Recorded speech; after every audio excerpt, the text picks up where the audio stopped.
सभी बहन भाई बेटा बेटियों को सावित्री ज्ञान गंगा चैनल की तरफ से हार्दिक अभिनंदन और मेरा हाथ जोड़कर नमस्कार। आज हम बताएंगे, जैसे कल 2 अप्रैल से माता के नवरात्रे शुरू हो गए हैं और इन 9 दिनों में हम माता को क्या क्या भोग लगाकर प्रसन्न करेंगे, जो माता को सबसे ज्यादा प्रिय होते हैं और जिसके लगाने से हमें क्या क्या सुख मिलता है। आज हम उसी के बारे में बताएंगे। जैसे पहला दिन माता शैलपुत्री का होता है।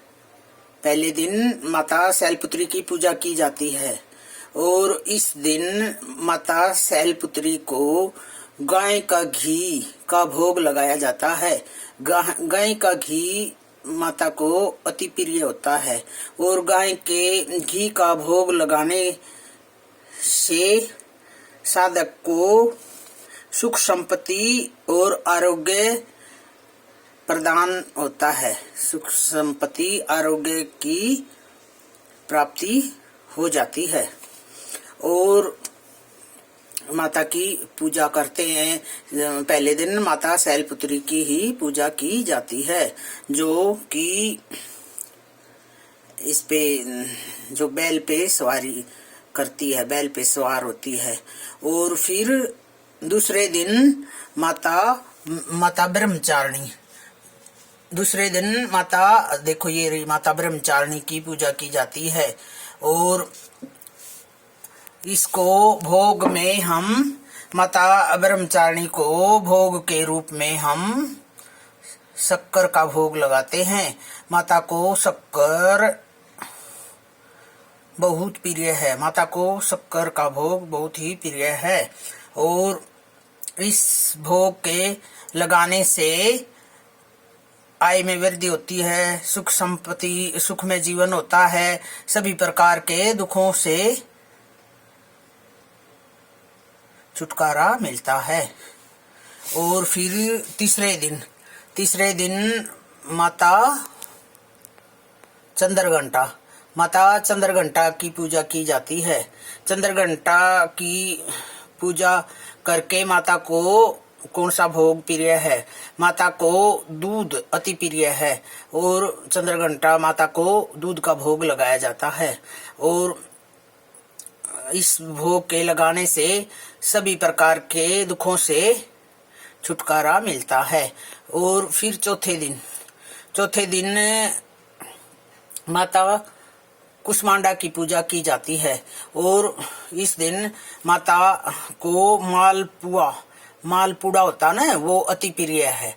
इस दिन मालपुड़े का भोग लगाते हैं और मालपुड़े का भोग लगाने से बुद्धि का विकास होता है और सुख संपत्ति आती है। और फिर छठे दिन माता को, चौथे के बाद पांचवा, फिर पांचवें दिन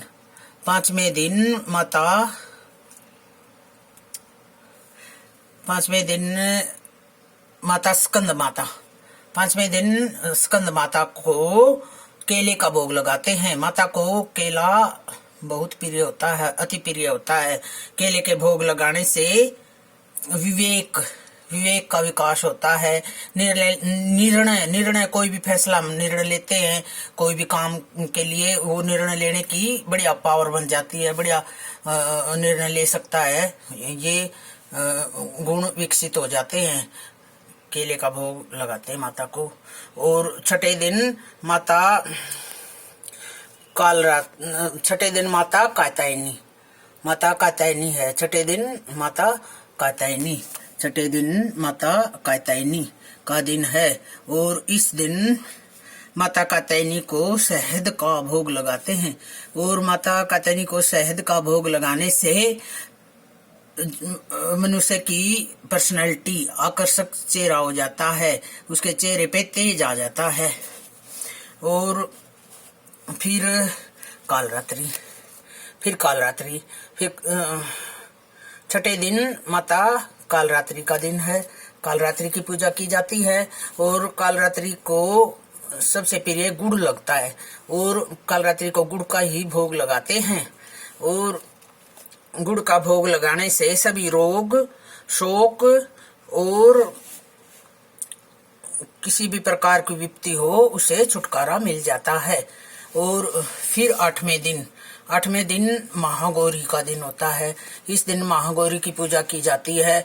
महागौरी को भोग नारियल अति प्रिय होता है, नारियल का भोग लगाया जाता है महागौरी को। और वैसे तो अष्टमी को कढ़ाई भी करते हैं, छोले पूरी हलवा इसका भी भोग लगा देते हैं। इस दिन नारियल का भोग लगाने से पीड़ा पाप का शमन होता है। और माता को हलवा पूरी छोले भी बहुत ही प्रिय लगते हैं, बहुत ही प्रिय हैं, उसका भी हम भोग लगाते हैं, हवन करते हैं। और फिर नौवें दिन माता सिद्धिदात्री को तिल का भी भोग लगाते हैं। तिल से बनी हुई चीजें भी माता को अत्यंत प्रिय है। और इस दिन फिर खीर चावल का भी भोग लगा देते हैं। खीर और चावल भी माता को बहुत प्रिय है। इससे लोक परलोक में सुख की प्राप्ति होती है मनुष्य को। और ये है माता के पूजन करने की विधि। हर रोज नई तरह से हम जो माता को प्रिय है वही भोग लगाएं और माता को प्रसन्न करें और दिल भर कर 9 दिनों में माता की पूजा करें। अब ये हमने जो बताया है। और 2 अप्रैल से हमारा हिंदू धर्म के हिसाब से नव वर्ष की शुरुआत होती है 2 अप्रैल से। जिस दिन से पहला नवरात्रा होता है ना, उसी दिन से हमारे नव वर्ष की शुरुआत होती है। और जय माता दी।